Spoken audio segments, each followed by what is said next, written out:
يا أيها الذين آمنوا كتب عليكم الصيام كما كتب على الذين من قبلكم لعلكم تتقون.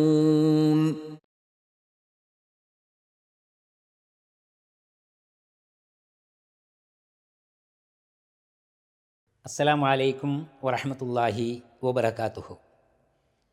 പ്രിയപ്പെട്ടവരെ, വേണ്ടപ്പെട്ടവരെ, പരിശുദ്ധ റമളാനും വിശുദ്ധ ഖുർആനും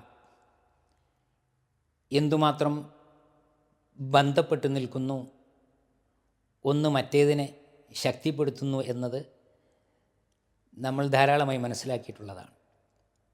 എന്തുകൊണ്ട് റമളാൻ ഖുർആൻ അവതരിച്ച അതിൻ്റെ ആരംഭമുണ്ടായ മാസം, എന്തുകൊണ്ട് നോമ്പ് തഖ്വയുണ്ടാവാൻ, എന്തിനാണ് ഖുർആൻ മുത്തഖികൾക്ക് നേർവഴി കാണിക്കാൻ, അങ്ങനെ പരസ്പരം ബന്ധപ്പെട്ട പൂരകങ്ങളായ ആശയമാണ്, അനുഷ്ഠാനങ്ങളാണ് എല്ലാം.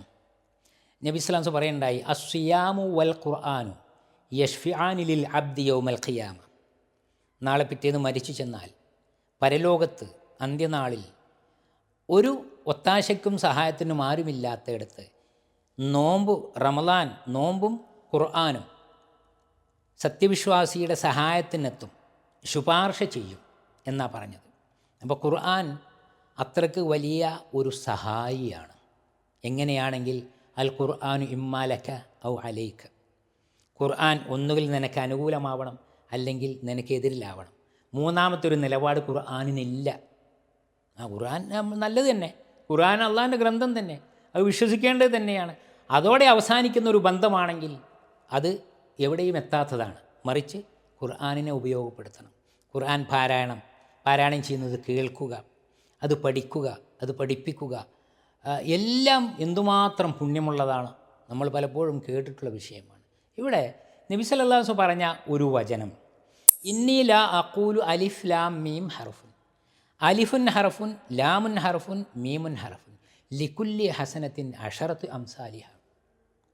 ഖുർആൻ റമളാൻ അല്ലാത്തൊരവസരത്തിലാണെങ്കിൽ പോലും നിങ്ങൾ അലിഫ് ലാം മീം എന്ന് ഖുർആനിലുള്ള വചനമാണ് എന്ന ബോധത്തോടും നിയ്യത്തോടും കൂടി ചൊല്ലിയാൽ അത് ഒരക്ഷരമല്ല.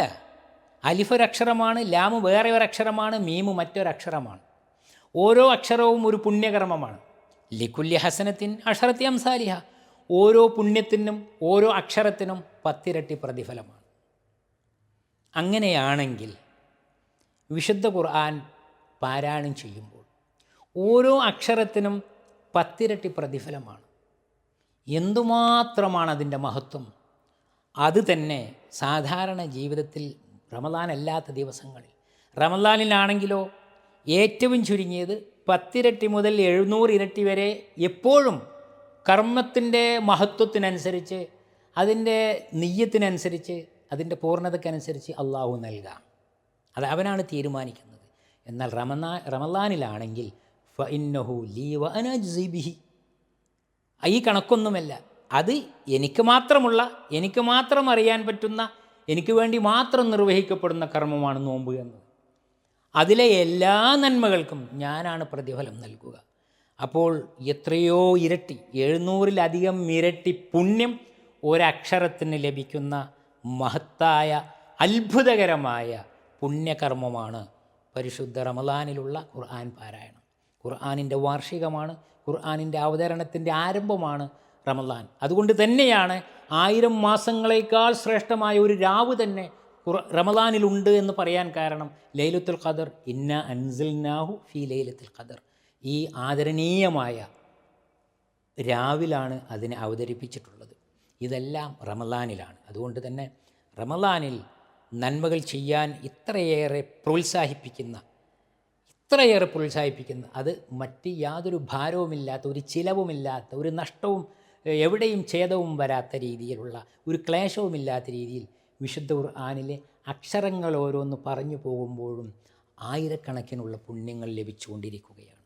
അള്ളാഹു സുബ്ഹാനഹു വ തആല വിശുദ്ധ ഖുർആനിൻ്റെ അവതരണം കൊണ്ട് അനുഗ്രഹീതമായ പുണ്യമാസം, ഈ മാസത്തിൽ ഖുർആനുമായി കൂടുതൽ അടുക്കുവാൻ, അതിൻ്റെ പുണ്യങ്ങൾ വാരിക്കൂട്ടുവാൻ, അത് പഠിച്ചു മനസ്സിലാക്കുവാൻ, ജീവിതത്തിൽ അതിൻ്റെ ശക്തമായ മാറ്റങ്ങളുണ്ടാക്കി ഹുദൻ ലിന്നാസ്, ജനങ്ങൾക്കുള്ള നേരായ വഴിയെ പ്രാപിക്കാൻ ഖുർആനിലൂടെ നമുക്ക് സാധിക്കണം. അല്ലാഹു സുബ്ഹാനഹു വ തആല അനുഗ്രഹിക്കുമാറാവട്ടെ.